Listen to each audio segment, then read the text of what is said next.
আপনার বুদ্ধির কাছে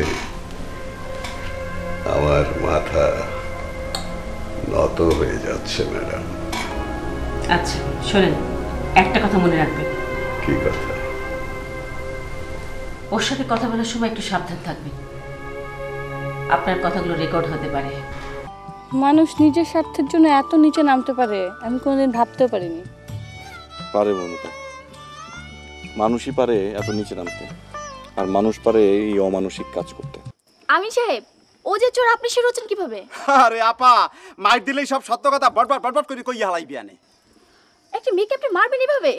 মারমুনা তে কর্ম কি আপা, মায়ের উপরে কোনো ঔষধ নাই বুঝছেন। তবে একেবারে বিনা স্বার্থে কিন্তু আমি কাজটা করিনি। এই যে এখন আমার নিজের জন্য আপনাদের কাজে লাগাচ্ছি। লাগান না ভাই, লাগান, যত খুশি আপনার কাজে লাগান। দরকার হলে সে আপনার জন্য আরেকবার জান দিবে। সরি, আপনি যেখানে ডাক্তার হিসেবে জয়েন করেছেন আমি জানতাম না। আমি আসলে এখানে জয়েন করিনি। যে কদিন আপনারা এখানে আছেন আপনাদের সবার স্বাস্থ্য সেবার দায়িত্ব নিয়ে আমি এখানে এসেছি। সো জেনে খুশি হলাম। আমার কোনো অসুখ হলে আমি আপনাকে গিয়ে দেখিয়ে আসবো। জি, দোয়া করি ভালো থাকবেন।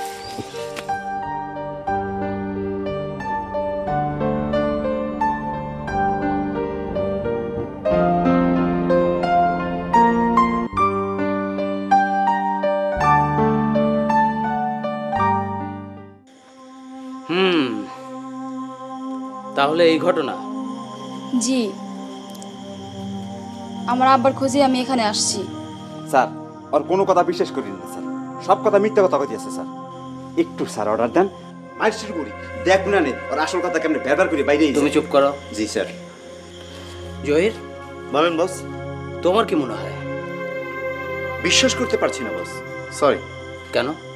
তোমার এরকম কেন মনে হচ্ছে? একজন মানুষ হঠাৎ করে উধাও হয়ে গেল, 3-4 দিন ধরে তার কোনো খোঁজ নেই। আজ তার মেয়ে এসে ঢুকে পড়লো আমাদের বাগান বাড়িতে। কেন? সে খোঁজ পেয়েছে তার বাবা এখানে আছে। পুরোটাই বস গাঁজাখুরি। গাঁজাখুরি, তাই না? ওই সিনেমার মতো। সিনেমার গাঁজা তো বস তাও সহনীয় হয়ে গেছে, এটা একেবারে নাটকের গাঁজাখুরি। বলো কি? আজকাল আবার নাটকেও গাঁজা ঢুকেছে নাকি? পুরো গাঁজার উপরেই তো চলছে নাটক, ওখানে জীবনের কিছু পাবেন না।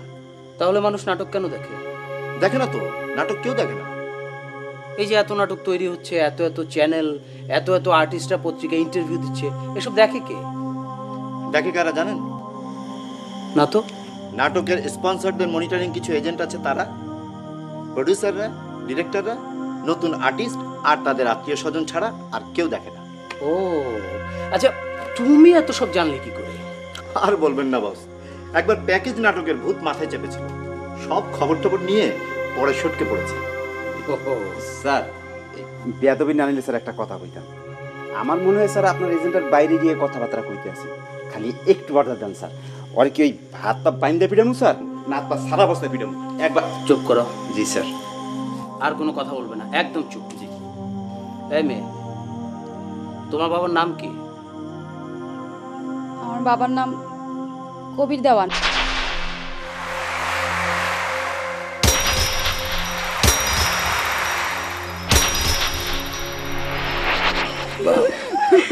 দুল দুল দুলনি রেঙ্গা মাথায় চিরালি, বার আসবে এখনই, নিয়ে যাবে তখনই।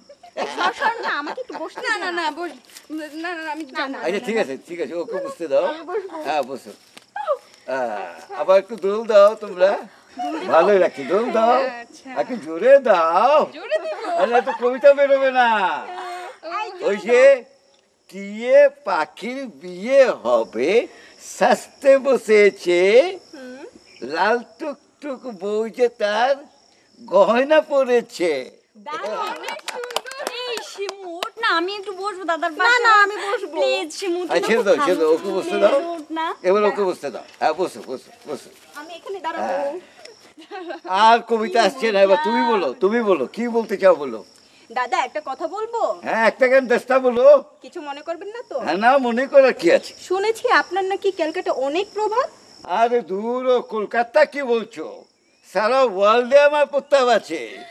লন্ডন, হ্যাঁ London, Paris, new York, Italy, Russia, সব জায়গায়। দাদা একটা কথা বলি, কিন্তু শুনো শুনো শুনো, একটা জায়গায় কিন্তু আমি তোমাদের নিয়ে যেতে পারবো না। কোথায়? সেটা হলো আফ্রিকা। কেন? আরে ওখানে বাঘ আছে না, আবার সাপ भी আছে, আমি বহুত ডরাই।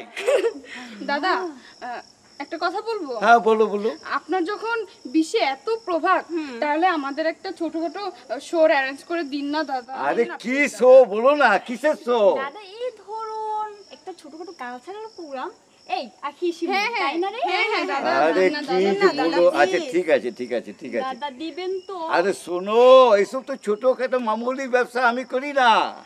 আরে আমি যা করি ইন্টারন্যাশনাল ওয়েতে করি। তার চেয়ে তোমরা এক কাজ করো, আমার ইয়ার থেকে একটা শিপ নিয়ে বেরিয়ে যাও। কোথায় যাব? এক মাস সারা ওয়ার্ল্ড তোমাদের ধতিঙ্গি দিনা না, শোনো, ধতিঙ্গি দিনা করতে নাচতে নাচতে ওয়ার্ল্ড ট্যুর করে আসো, যাও। সত্যি দাদা? কি মজা হবে, সত্যি। অনেক মজা হবে। এবার দোল দাও, জোরে জোরে দোল দাও, জোরে দোল দাও। দোল দোল দোলনি রাঙা মাথায় চিরানি, বারাস মে একনি নিয়ে যাবে তখনি। দারুণ মজা হবে। ছি ছি ছি, ইকবাল যে এমন কাজ করতে পারে এটা আমার বিশ্বাস করতে কষ্ট হচ্ছে।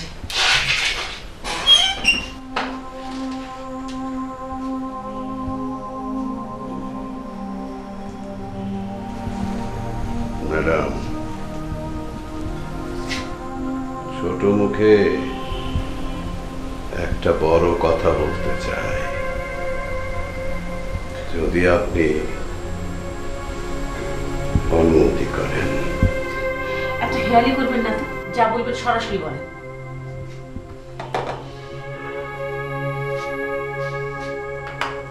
বলছিলাম কি,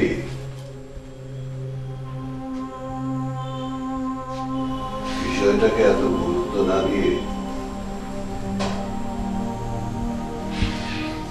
আমরা আর কিছুদিন অপেক্ষা করে দেখি না কি হয়। তারপর যদি ঘটনাটা ঘটে যায় তখন কি ঘটবে? মানিকরাও যদি ইকবালের সঙ্গে কন্ট্রাক্টটা করে ফেলে তখন?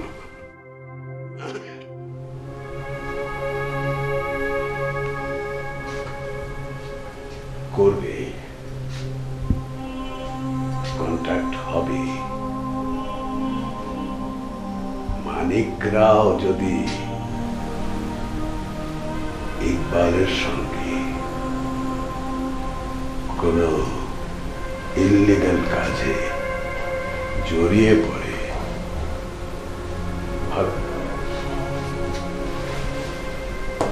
আপনি তখন টুক করে পুলিশকে একটা ফোন করে দেবেন। That's a good point. Please হাসবেন না তো। Sorry madam. আর যদি ইকবাল রিফিউজ করে? তাহলে তো হয়েই গেল। মানিকরাও তখন আমাদের সাথে কন্ট্যাক্ট করবে।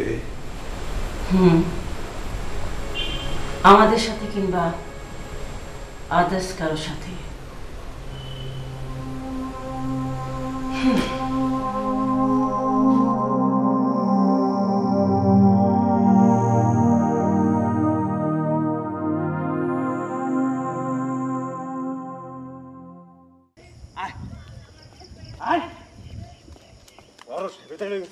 ভাবছো কি মনে মনে? হ্যাঁ ফাইজলামি, সারা বছর ফল চুরি করিয়ে যাবা বা সাধুগিরি দেখাবা। ফোন এই গেট দিয়ে বাই করে দিলাম, জীবনে আর যদি কোন গেটের ভিতরে ঢুকছো তাহলে তো খাইছি। ফোন তোর কপালটা ভালো, বড় সাহেবের মনটা দিল ধরিয়া তোরে বাঁচাই দিলে, নাইলে তোরে আমি। একটা কথা বলি চাচা। চাচা এটা কি কইলি তুই? আমি তো যে এখন পর্যন্ত বিয়ে শাদী করি নাই, তুই আমার চাচা বানাই দিলি। হ চাচা, চাচা আপনার মনটা না খুব ভালো। কয় কি মাইয়া? তোর এত বকাঝকা করলাম এরপরও কাশ মোর মনটা ভালো। হ চাচা, চাচা জানেন যারা বেশি হাউকাউ করে তাগো মনের ভিতরে না কিচ্ছু থাকে না, আর যারা কথা কম কয় তাগো মনের ভিতরে থাকে যত জিলাপি প্যাচ। আসি চাচা।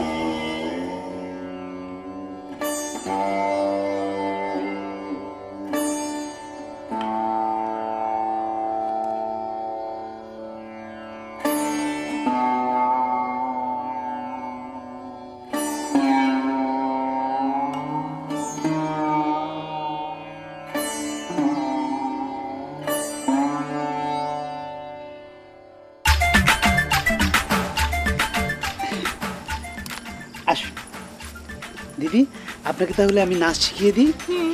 এভাবে নাচবেন। আচ্ছা আমি পারবো তো? অবশ্যই পারবেন, কেন পারবেন না? আপনাকে পারতেই হবে। আচ্ছা ঠিক আচ্ছা এভাবে দেখুন, 1 2 1 2। আচ্ছা আপনি আমাকে ধরে ধরে শিখিয়ে দেন। হ্যাঁ 1 2 1 2 1 2।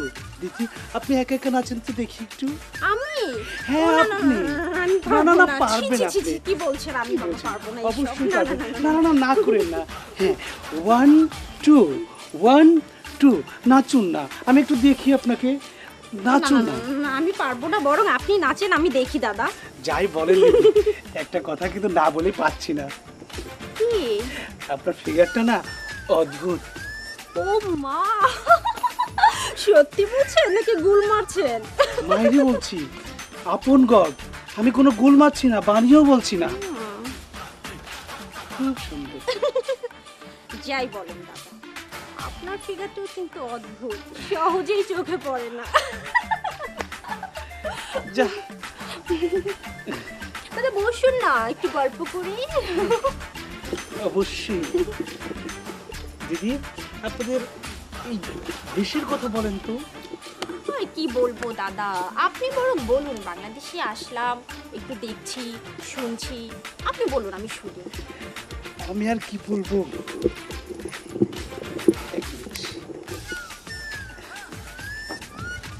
আচ্ছা দিদি, কি বললেন যেন আমার চেহারাটা কি যাবে? খুবই সুন্দর। আমি তো আমাদের দেশে অনেক মানুষ দেখেছি, বাট আপনার মতো না অ্যাভেলেবেল দেখিনি। দিদি চলুন আপনাকে আরেকটা নতুন মুদ্রা শিখিয়ে দিই। এবার এভাবে করবেন, 1 2 1 2 1 2।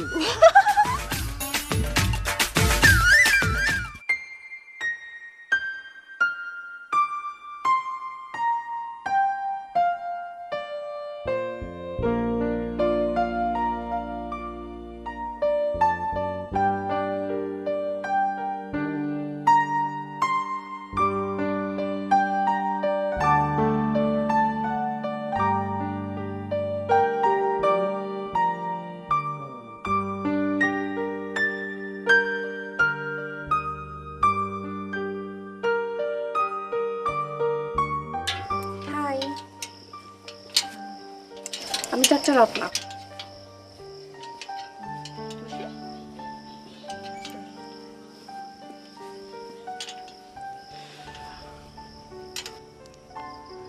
আপনি কি মনের ডাক্তার নাকি শরীরের? বলতে পারেন দুটোরই, কারণ মন আর শরীর এমনভাবে অ্যাডজাস্ট। আপনি যদি শরীরের খবর রাখতে চান তাহলে মনটা ভালো থাকা জরুরি, আর যদি মনের খবর রাখতে চান তাহলে শরীরটা ভালো থাকা জরুরি। শুনলাম আমাদের মারুফ সাহেবের মনের খবর নাকি আপনি ভালোই রাখেন। শুধু মারুফ সাহেব কেন হবে, আপনাদের সবার শরীরের খবর রাখাটা আমার দায়িত্ব। ওরে বাবা, এই যে বিশাল দায়িত্ব। তা বলুন তো, আমার খবর কি কিছু রেখেছেন? আপনার শরীরে কোনো সমস্যা থাকলে আপনি আমাকে জানাতেন, তবে এই মুহূর্তে আপনার মনের অবস্থাটা কিছু অনুমান করতে পারছি। ও তাই? বলুন না, কি অনুমান করলেন? যদি আপনি ভাব করছেন সব কিছু স্বাভাবিক, কিন্তু আপনার মনের ভেতরে বড় ধরনের একটা ঝড় বয়ে যাচ্ছে। আপনি আপনার জীবনের সবচেয়ে বড় একটা সিদ্ধান্তর ক্ষেত্রে হেজিটেশন ফিল করছেন। আপনি বুঝতে পারছেন না আসলেই কি ঠিক করছেন না বেঠিক। তবে আপনার সামনে দুটো পথ। প্রথমটাতে আপনার সফলতার সম্ভাবনা নেই, আপনি এখানে অনেস্টলি চলতে পারেন। সেকেন্ড অপশনে সাফল্যের সম্ভাবনা খুব বেশি, কিন্তু এখানে একটু ডিসঅনেস্ট হতে পারেন। ডক্টর রত্না, বলুন আপনি কে? আরেকটা ব্যাপার আছে, এই মুহূর্তে একটা অপরাধ বোধ আপনাকে তাড়া করে বেড়াচ্ছে। যদিও আপনি সরাসরি ইনভলভ না, তারপরে অপরাধ বোধ আপনার পিছু ছাড়ছে না। সত্যি করে বলুন তো, আসলে আপনি কে? আমি ডাক্তার, শরীরের এবং মনের।